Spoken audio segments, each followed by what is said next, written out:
Oi, pessoal. Bom dia, boa tarde, boa noite. Estamos dando continuidade ao estudo do Evangelho segundo o Espiritismo.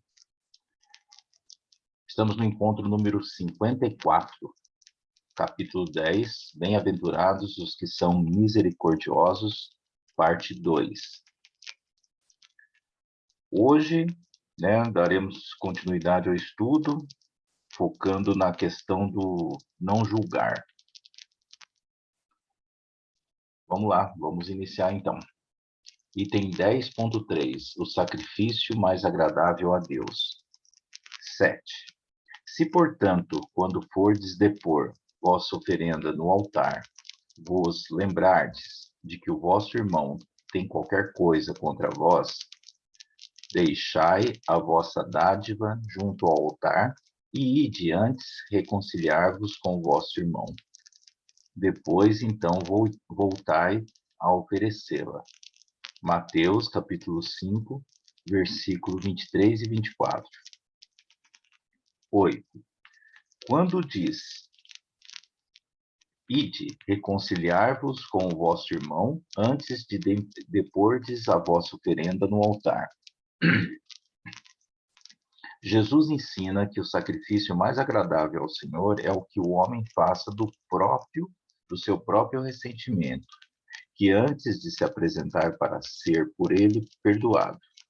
Precisa o homem haver perdoado e reparado o agravo que tenha feito a algum de seus irmãos.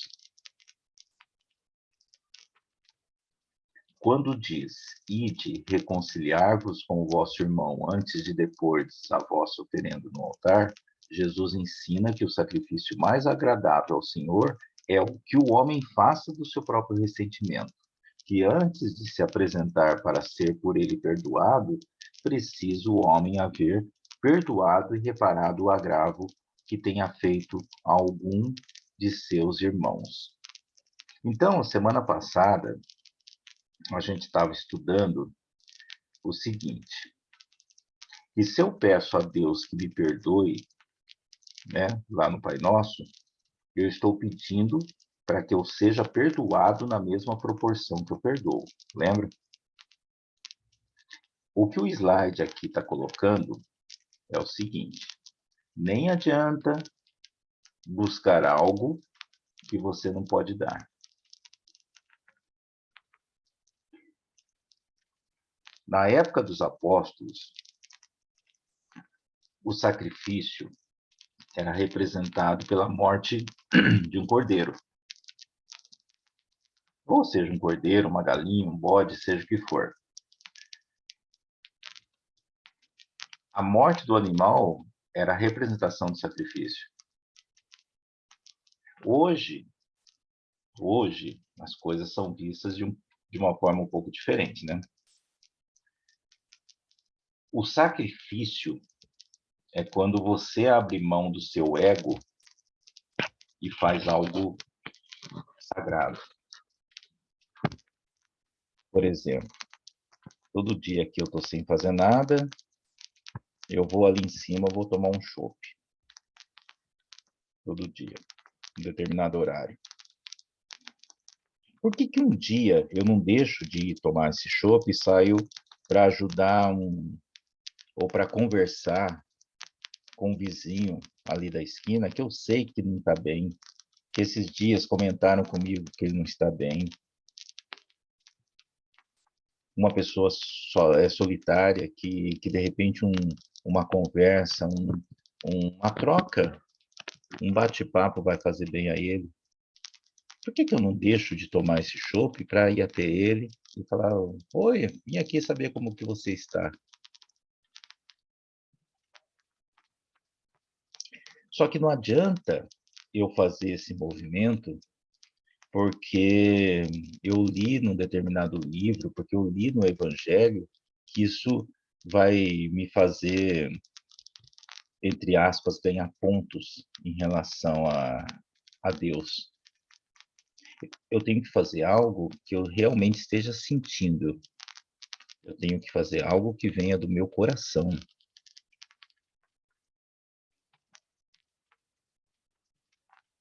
Porque O ato em si, eu posso estar fazendo bem para aquela pessoa, mas eu estou me transformando? Um outro exemplo. Eu vou fazer palestra numa casa espírita, mas nada do que eu falo é o que eu faço realmente. Tudo bem, alguma coisa que eu diga lá pode mudar a vida de uma pessoa, mas aqui nós estamos falando da minha mudança. O que ocorre depois é consequência. Olha o texto aqui, o que ele fala. Antes de se apresentar para ser por ele perdoado, preciso o homem haver perdoado e reparado o agravo que tenha feito a alguns de seus irmãos. Então, eu não posso pedir perdão se eu guardo algum sentimento, alguma mágoa de alguém. Vamos lá. Só então a sua oferenda será bem aceita, porque virá de um coração expungido, ou seja, livre de todo e qualquer pensamento mau. Ele materializou o preceito, porque os judeus ofereciam sacrifícios materiais. Cumpria-lhe conformar suas palavras aos usos ainda em voga, ou seja, ainda em moda, ainda costumeiros na época, né? O cristão não oferece dons materiais, pois que espiritualizou o sacrifício. Com isso, porém, o preceito ainda mais força ganha. Ele oferece sua alma a Deus e essa alma tem que ser purificada.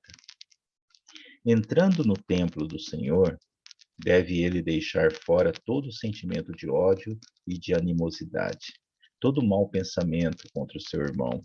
Só então os anjos levarão sua prece aos pés do Eterno. Eis aí o que ensina Jesus por essas palavras. Deixai a vossa oferenda junto do altar e ide primeiro reconciliar-vos com o vosso irmão, se quiserdes ser agradável ao Senhor. Então, essa é a pergunta. A minha oferenda será aceita?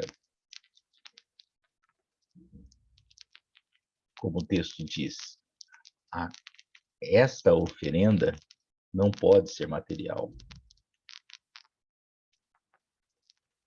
O que eu vou fazer de interessante com o bem material?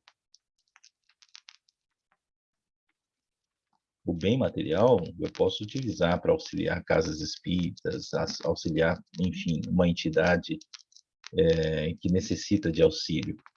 A questão aqui é o seguinte, não é a matéria em si, eu vou pegar esse dinheiro e colocar na igreja e estarei abençoado? Não, não é isso.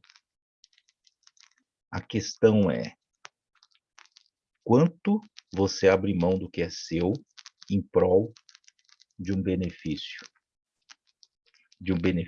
maior.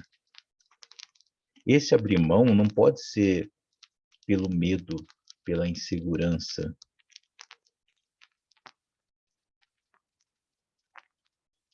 ou pela alguma imposição daquilo que você pensa que possa significar uma penalidade se você não oferecer algo, né? Ah, se eu não oferecer isso aqui, eu vou para o inferno. Não é por aí. É algo que vem do coração. Deus é, acima de tudo, amor. Lembra do Deus de Moisés? Deus não é rancoroso.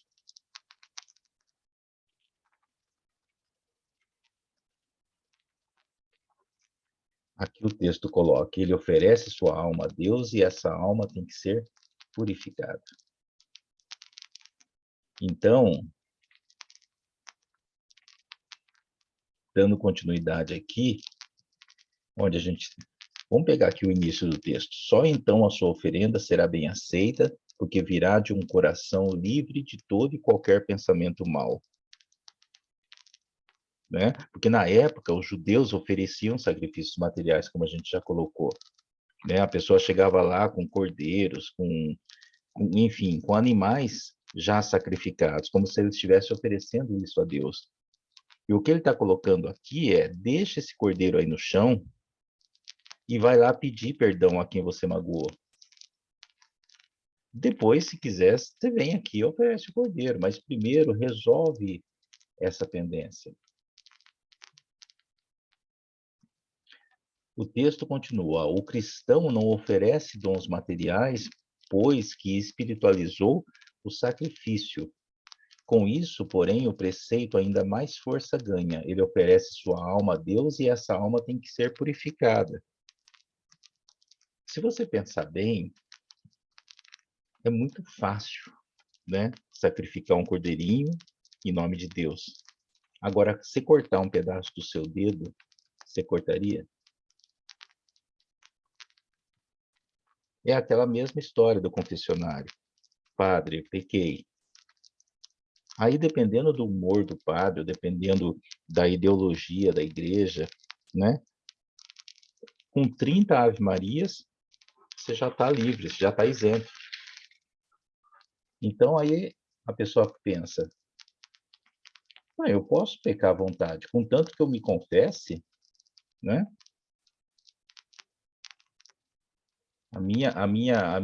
Aquele relatório de pecados está limpo a partir do momento que eu me confessei e que eu me penalizei com 30 Ave-Marias. Mas e a mudança interna? E a mudança comportamental? Né? No segundo parágrafo, ele coloca: entrando no templo do Senhor, deve ele deixar fora todo sentimento de ódio e de animosidade, todo mau pensamento contra seu irmão. Só então os anjos levarão sua prece aos pés do Eterno. Entrando no templo do Senhor, o que é esse templo do Senhor? Esse templo do Senhor é a igreja que você frequenta, né? É a casa espírita que você frequenta, ou talvez aquele momento seu da meditação. É quando você reserva um momento para se conectar a Deus. Mas você tem uma mágoa no coração.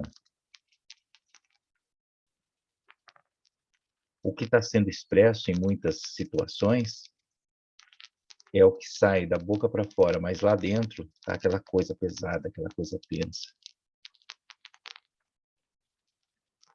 Aí ele termina: eis aí o que ensina Jesus por essas palavras: deixai a vossa oferenda junto do altar e ide primeiro reconciliar-vos com o vosso irmão, se quiserdes ser agradável ao Senhor. É aquela coisa. Primeiro resolve, primeiro se reconcilia com seu irmão, com a sua mãe, com seu pai. Depois, caso você queira apresentar o sacrifício daquele animalzinho, mas primeiro resolve essa situação. 10.4. Esse aqui vocês conhecem bem, né? O argueiro e a trave no olho. 9. Como é que vedes um argueiro no olho do vosso irmão, quando não vedes uma trave no vosso olho? Ou como é que dizeis ao vosso irmão: deixai-me tirar um argueiro do teu olho, vós que tendes no vosso uma trave? Hipócritas, tirai primeiro a trave do vosso olho, e depois então vede como podereis tirar o argueiro do olho do vosso irmão. Mateus capítulo 7, versículo 3 a 5.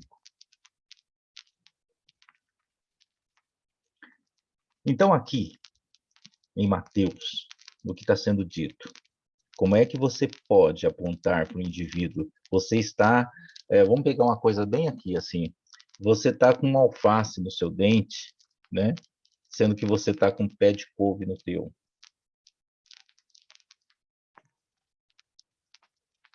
A gente vê em muitas situações: você tinha que fazer tal coisa. Eu, no seu lugar,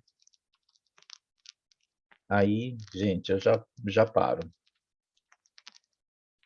Porque no meu lugar eu teria os mesmos recursos, né? Ou melhor, se eu tivesse no seu lugar, eu teria os mesmos recursos que eu tenho para lidar com isso. Então, eu faria o mesmo, eu teria a minha postura, a minha forma de ver as coisas. Então, não posso me falar que eu no seu lugar, porque você tem outra estrada, você tem outra caminhada, você tem outra origem aqui nessa existência. Eu não posso nunca afirmar, eu no seu lugar faria isso. Não, eu no seu lugar faria aquilo que eu penso da vida, só que eu não posso nunca me colocar no seu lugar. A sugestão é a seguinte: faça aquilo que você diria para uma pessoa fazer. Primeiro faça, ao invés de apenas opinar, entendeu? No item 10, ele fala: uma das insensatezes da humanidade consiste em vermos o mal de outrem antes de vermos o mal que está em nós. Para julgar-se a si mesmo, fora preciso que o homem pudesse ver seu interior no espelho, né? Pudesse, de certo modo, transportar-se para fora de si próprio, considerar-se como outra pessoa e perguntar: que pensaria eu se visse alguém fazer o que faço? Incontestavelmente, é o orgulho que induz o homem a dissimular para si mesmo seus defeitos, tanto morais quanto físicos. O que está dentro desse espelho? O que está no interior desse espelho? É o outro. O que te irrita nas coisas que você vê no outro? O que te incomoda é o que está dentro de você. E aquilo que causa admiração no outro é o que te falta. Repense, reflita sobre isso. O que pensaria eu se visse alguém fazer o que faço? Incontestavelmente, é o orgulho que induz o homem a dissimular para si mesmo seus defeitos, tanto morais quanto físicos. É o que a gente colocou agora, né? Semelhante insensatez é essencialmente contrária à caridade, porquanto a verdadeira caridade é modesta, simples e indulgente. Caridade orgulhosa é um contrassenso, visto que esses dois sentimentos se neutralizam um ao outro. Com efeito, como poderá um homem bastante presunçoso para acreditar na importância da sua personalidade e na supremacia das suas qualidades, possuir ao mesmo tempo a abnegação bastante para fazer ressaltar em outrem o bem que o eclipsaria em vez do mal que o exalçaria?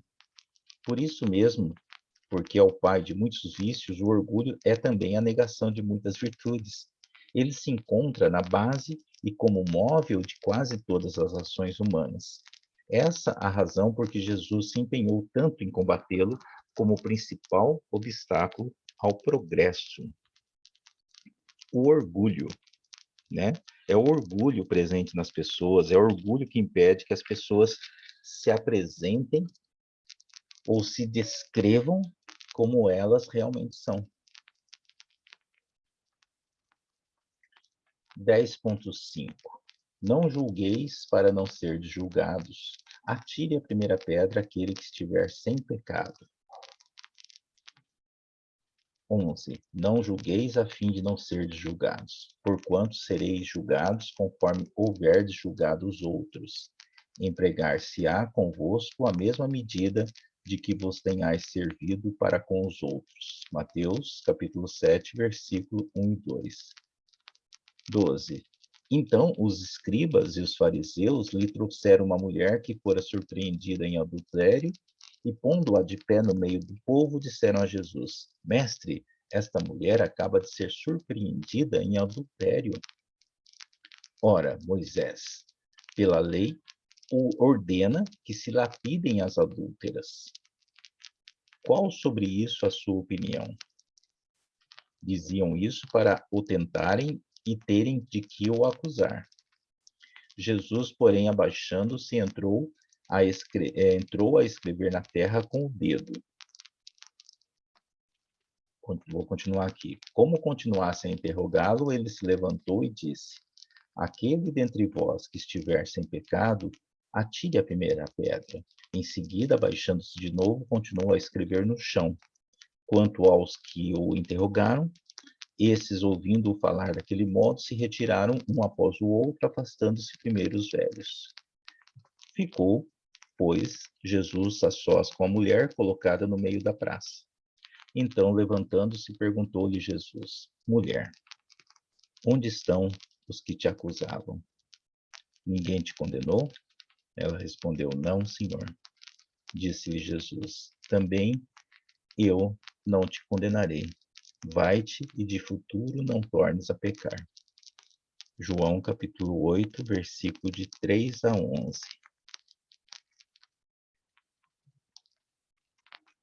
Então, voltando aqui, 11. Não julgueis a fim de não seres julgados, porquanto sereis julgados conforme houverdes julgado os outros. Empregar-se-á convosco a mesma medida de que vos tenhais servido para com os outros. Isso aqui a gente já colocou muito na questão do Pai Nosso, né? De que você tem que evitar julgar as pessoas e que exigir que seja perdoado, né, na mesma proporção que você perdoa os demais. No item 12, ele fala: os escribas e os fariseus trouxeram uma mulher que foi surpreendida em adultério, né? Jesus, quando tem essa atitude, ele fala: aquele que dentre vós que estiver sem pecado, atire a primeira pedra. Jesus aqui, ele está sintetizando que tudo que a gente estudou até aqui. Para que Deus me perdoe, eu tenho que perdoar primeiro. Então, para que eu possa condenar uma pessoa, eu tenho que ter sido condenado. E aí,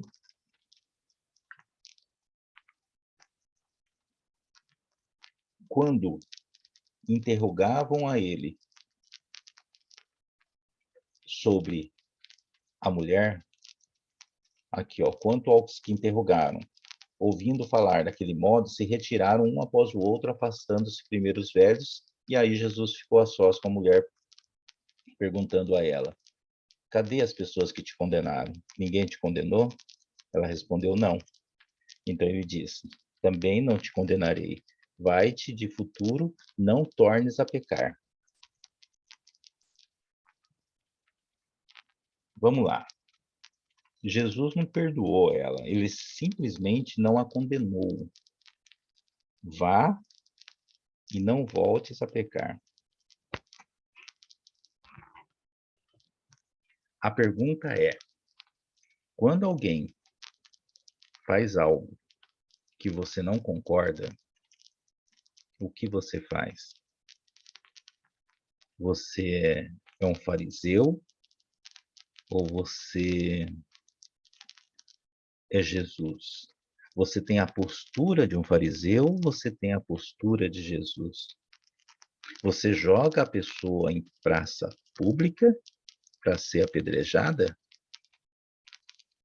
Você começa imediatamente, chama aqui no WhatsApp 1, 2 e vai comentando aquilo que você soube? Já ampliando comentários sobre aquilo que você ouviu? Vamos lá. 13. Atire-lhe a primeira pedra aquele que estiver isento de pecado, disse Jesus. Essa sentença faz da indulgência, ou seja, da disposição para perdoar as culpas, os erros, um dever para nós outros, porque ninguém há que não necessite para si próprio de indulgência. Ela nos ensina que não devemos julgar com mais severidade os outros, do que nos julgamos a nós mesmos, nem condenar em outrem aquilo de que nos absolvemos. Antes de profligarmos, ou seja, antes de tentar destruir com argumentos alguém uma falta, vejamos se a mesma censura não nos pode ser feita. O reproche lançado à conduta de outrem pode obedecer a dois móveis: reprimir o mal ou desacreditar a pessoa cujos atos se criticam. Não tem escusas nunca esse último propósito, porquanto, no caso, então, só há maledicência e maldade. O primeiro pode ser louvável e constitui mesmo, em certas ocasiões, um dever, porque um bem deverá daí resultar, e porque, a não ser assim, jamais na sociedade se reprimiria o mal. Resumindo, o texto diz: somos falhos, somos pecadores. Ninguém pode jogar essa pedra.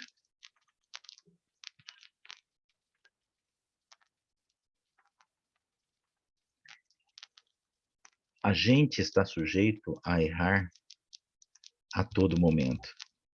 Nós somos falhos. Então, o que esse texto, não só desse slide, mas de tudo que a gente falou hoje, para e tenta se olhar nesse espelho e analisar tudo que você faz, tudo que você pensa. E imagina que alguém pode estar fazendo o mesmo que você. Então, em primeiro lugar, analise a você mesmo. Antes de pegar esse celular e colocar alguma coisa sobre algo que alguém acabou de te contar. Não julgue ninguém. A gente não tem ideia do que levou ela a fazer aquilo. Vamos respeitar a individualidade do outro. É isso. Vamos continuar aqui. Não cumpre, aliás, o homem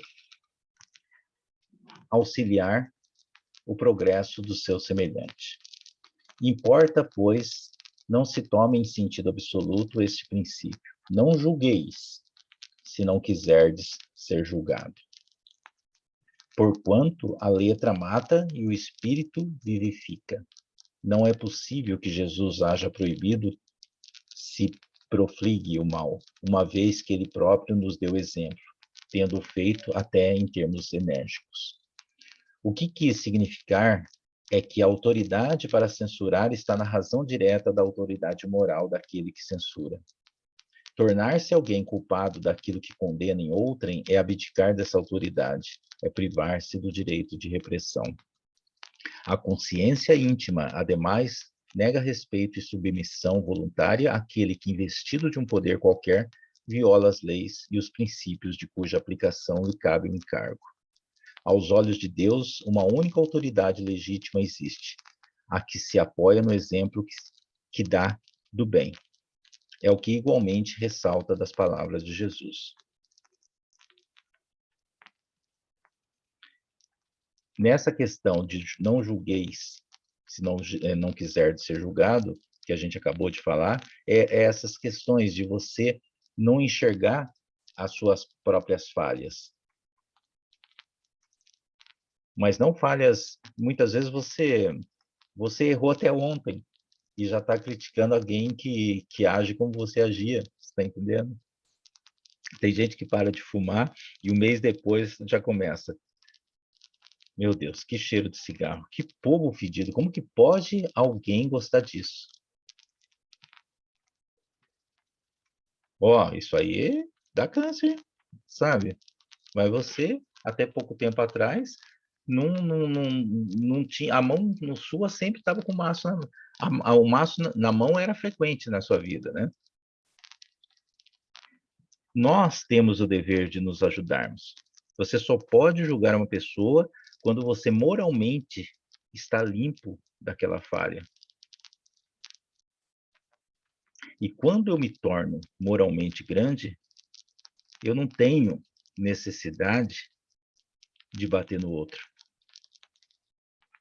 pois eu me torno um exemplo. Não há nem necessidade de me expressar falando de alguém, porque a minha própria postura passa a ser exemplo para outras pessoas. É isso aí. Gente, o próximo encontro, na semana que vem, é a parte 3 do capítulo 10.